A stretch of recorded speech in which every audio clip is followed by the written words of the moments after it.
Legendary Release Events, or LREs, are some of the most exciting and attention-grabbing events within the Tacticus calendar, introducing fan-favourite and sometimes meta-defining characters into the game. Despite this, I think LREs can be a trap if not approached properly, especially for beginner and intermediate players.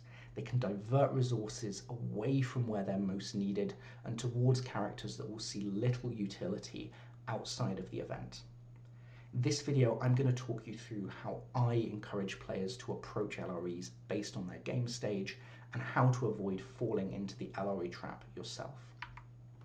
For those unfamiliar with the structure, each LRE takes place 3 times, so you'll have 3 opportunities to unlock the legendary character from the event. You can gain points in 2 ways during LREs: from missions, these are just a normal mission tree like you have on the homepage, or from fighting waves of hordes with certain restrictions in battles, a little bit like an onslaught event or a survival event. The battles are split into 3 tracks. Each track has certain restrictions on the characters that can be used, typically by the alliance they're part of, so no Xenos, no Imperials or no Chaos. There are also additional restrictions within each track, so you might be required to use no Imperials and only characters that deal, say, power damage. Each track has 18 different levels for each one of the restrictions. Between legendary release events, battle progress carries over, but missions reset. So for everyone, it's important to do the missions, all 10 of them, every single time. But if you're not going for an unlock on one event, the battle progress will be the same between events. In order to get shards, you need to collect points. If you have more points, you get more shards. You need 400 shards to unlock the character. If you gather further shards, you can then ascend the character to higher legendary rarities, so legendary 4-star, 5-star, or then wings, and even now up to the Mythic rarity. Here's an example of the alpha track from, I believe this is the upcoming Farsight legendary release event. As you can see, there are 1, 2, 3, 4, 5 different restrictions here. So this would be no Terminator, power. You can look up the others, and 18 different levels. You get points for completing each level. You get points for following the restrictions as well. Okay, so what is the LRE trap? I think for a lot of beginner and intermediate players, LREs can be a hindrance rather than a help. They can encourage players to sink resources into low-value characters, have little utility outside of the LRE simply because they fulfill certain restrictions. Because they come relatively frequently, normally every month or 2, this can result in a disruption of long-term planning, with players always chasing the shiny new character rather than building the core characters that they've already got. I think players can sometimes be over-optimistic about their LREs, encouraging them to really try and put as much energy into preparing for them as possible, thinking that this time they're going to get it, without actually establishing the fundamentals in their account to be able to be competitive in LREs. I think it also inadvertently encourages players to play too wide, given the diversity that's now required to satisfy all the different restrictions possible within the LREs. I think when thinking about how we should approach LREs and avoiding the LRE trap, there are 4 situations we can fall into. First of all, for a lot of players, there will just be no chance that you can unlock the character, at least in this event. You're just not advanced enough in the game yet. LREs are endgame content. If you fall into that camp, I am sorry, but it's better just to recognize this fact and move on. The second situation is interesting, though. I've called these the maybes. So these are people that don't have no chance of unlocking the character during the event, but it's by no means certain, the edge case people. The next group I'm going to call the solids. So these are people that are pretty reliably going to unlock the legendary character, but they're either not trying to push to get the character to Mythic, or they're not in the position to be able to. And the last group are people pushing for Mythic themselves. Okay, let's talk about the no chances. So if your roster is mostly golds and below, even if you have maybe 1 or 2 diamonds, the chances are you're not going to be able to unlock the legendary character in an event. I'm sorry, it's best just to recognise that as soon as possible and adjust your plans. That being said, I want you to start thinking more long term and treat your goal for the event as putting yourself in as strong a position as possible for the later events, for event 2, for event 3. How are we going to do this? Well, first of all, I think the biggest thing you can do as a beginner or earlier intermediate player to advance your account is make progress through the campaigns, and especially the elite campaigns. Only prep for legendary release events to the extent that they overlap with these campaign goals. There's normally some good opportunities for this. I would also suggest to focus on the missions because they do reset. So even if you make very little progress through the battles, if you can get all 10 missions done, you're going to be in quite a strong position for future events. So here's an example from the upcoming Commander Farsight event of how certain restrictions can overlap quite nicely with your campaign goals. So in the beta track, you can see that there's the Astra Militarum restriction for the Beta No Xenos track. I would encourage newer players that want to participate in the legendary release event to try and level your core Astra Militarum characters that you need for the Fall of Cadian Mirror campaign. So Sybil, Cut, Thaddeus. If you level those 3 reasonably well, not only are you making campaign progression, but you can also get through a few levels in the legendary release event. Looking over on the alpha side, I noticed that the flame restriction overlaps reasonably nicely with the Siamhan mirror campaigns, the Thousand Suns, with both Abraxas and Toth satisfying this requirement.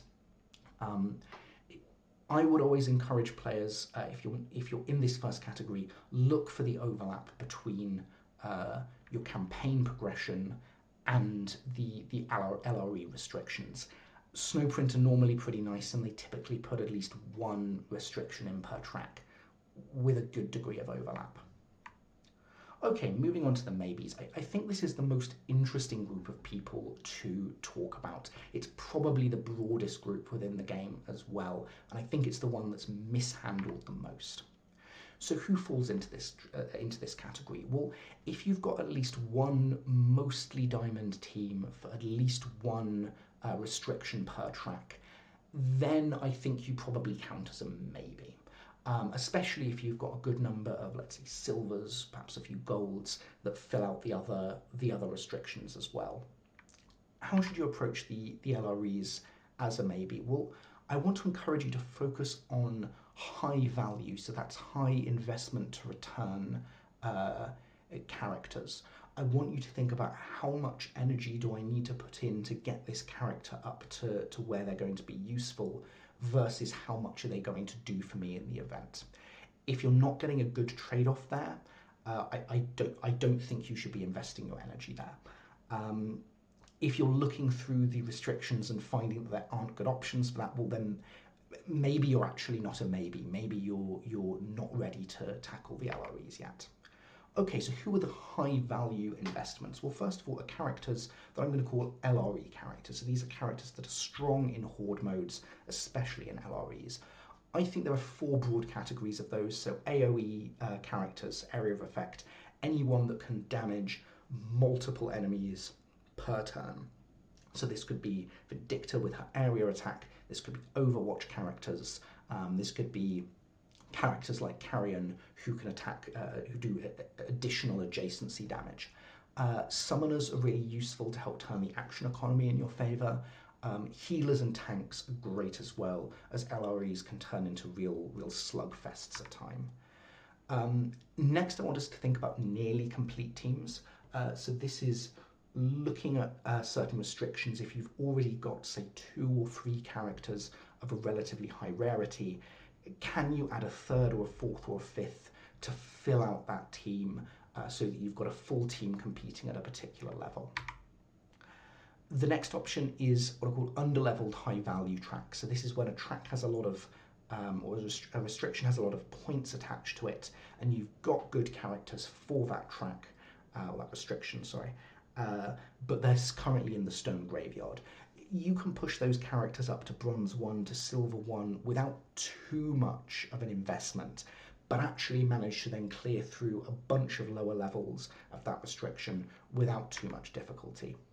The last place to look at is overlapping characters, so characters that appear in lots of different restrictions, especially different restrictions across different legendary release events.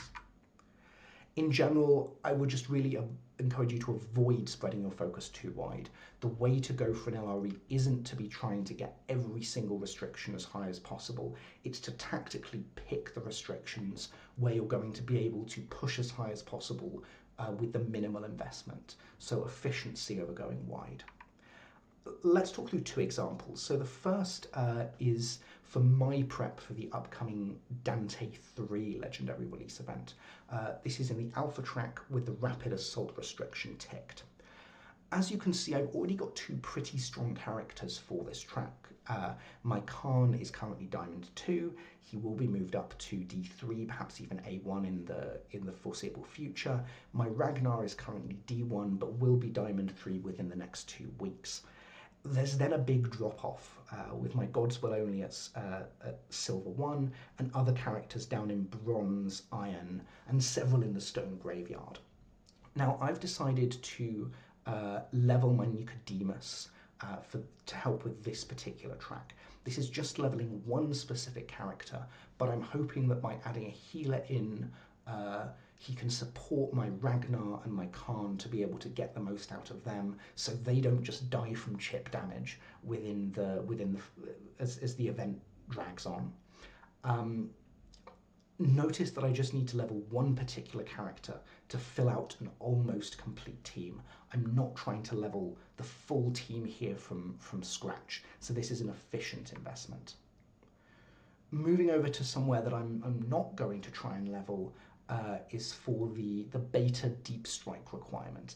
Now I've got characters that do fill this requirement. I've the 4 that you can see in front of you here, but these are not particularly strong characters for legendary release events. Barakiel is okay, but Matanio is also okay, but there's nothing really that special here. And in general, the whole team is just quite low level. What this means is that I will be putting a lot of resources in to get everyone up to, let's say, Silver 1 or Gold 1, and I might push up a good few levels as a result of that, but it's a huge investment for relatively minimal returns, certainly compared to other opportunities. So a situation like this, I'd avoid investing our energy. Okay, let's move on to the solids. So these are, for instance, people that have a high diamond or perhaps even adamantine roster for multiple requirements per track, often including some well-leveled LRE carries. You've probably unlocked the legendary character for multiple previous legendary release events. You're also, I'm going to define people as solids if they're not going for either wings or a mythic unlock.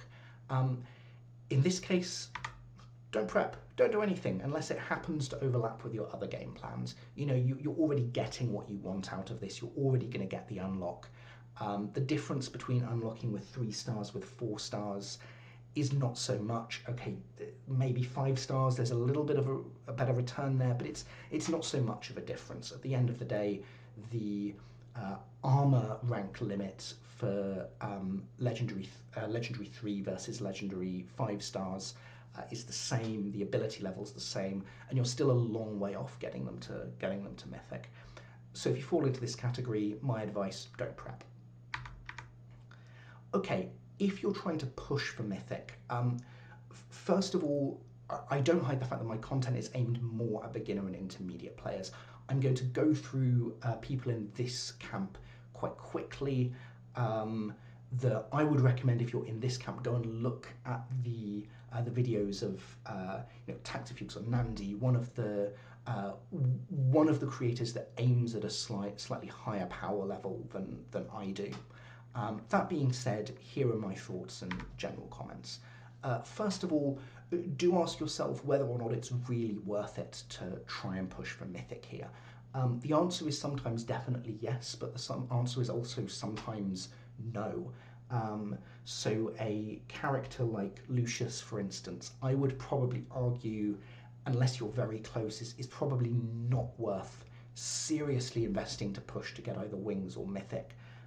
Somebody like Trajan, Dante, I think it really is worth it because these are much stronger meta characters, and the difference between you unlocking them at Legendary or at Mythic can be the difference between where your guild finishes in future guild raid seasons. So always really think to yourself, is this actually really worth the push? Is this worth the investment for what I get back? Okay, if you're in this category, I think token efficiency is the name of the game.